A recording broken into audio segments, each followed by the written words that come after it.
A preschool is a place where children grow, develop, and learn, and that should be reflected in the physical space. The ECERSR and the NAEYC are two examples of organizations with guidelines on quality preschool layouts and programs.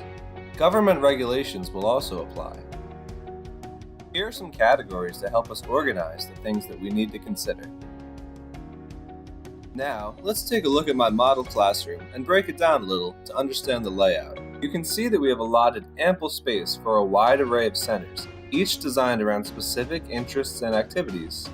The main areas are a carpet and interactive board for circle time, discussions, group activities, and naps, a science and art center with water and sand tables for experiments and materials for creative art, a dedicated center for reading, writing, and listening, also good for snack, an imaginative play center, including dress-up and role-play activities, a fine motor center for puzzles, manipulatives, toys, blocks, and games, a bathroom and cubbies for student belongings, and finally, notice the big, free, flexible space, so the room feels open and does not get too loud.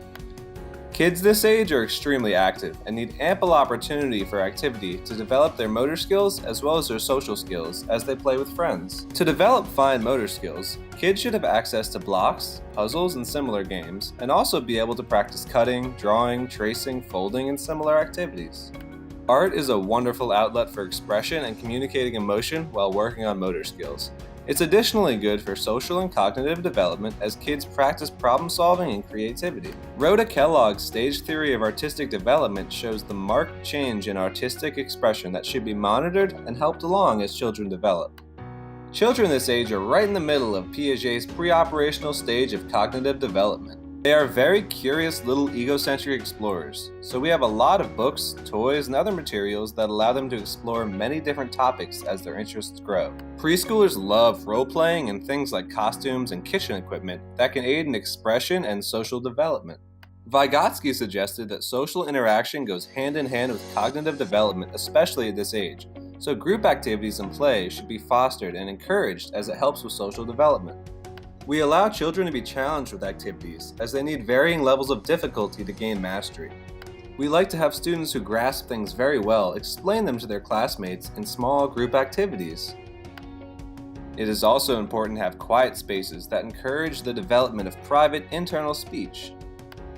Preschoolers have limited but growing ability to maintain focus and attention. That's why we have so many different centers and activities.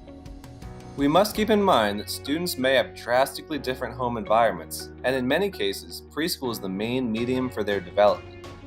This is a child-centered environment that allows kids to explore and learn with some level of independence to develop and nurture their interests. Preschoolers are in Erikson's psychosocial stage of initiative versus guilt. This is marked by the crucial development of self-identity, which should be encouraged by allowing them to explore the things that are important and meaningful to them. It's very important to have an awareness that children are coming from diverse families with different parenting styles. This includes varying levels of warmth, coldness, restrictiveness, and permissiveness. Therefore, children are already coming in with differing levels and styles of social and emotional development, so it's important to treat each child as an individual and not to generalize. Group activities help to foster the key aspects of social development that children will need in order to succeed in life. As we mentioned before, role-playing and drama are great tools for helping to foster emotional development as well. There's a clear disparity in the quantity and quality of preschool education that families are able to offer their children based on their socioeconomic status. While there are federal programs such as Head Start already in place, there are questions about the efficacy and long-term outcomes associated with these programs, and there are massive disparities in quality from state to state. I am of the opinion that children would be better served if that money instead went to programs to educate parents on preschool development and funding for local organizations who know the community and how best to serve them. As a nation, we should be committed to providing our future leaders and members of society with the best possible start to their young lives. and that is what preschool offers.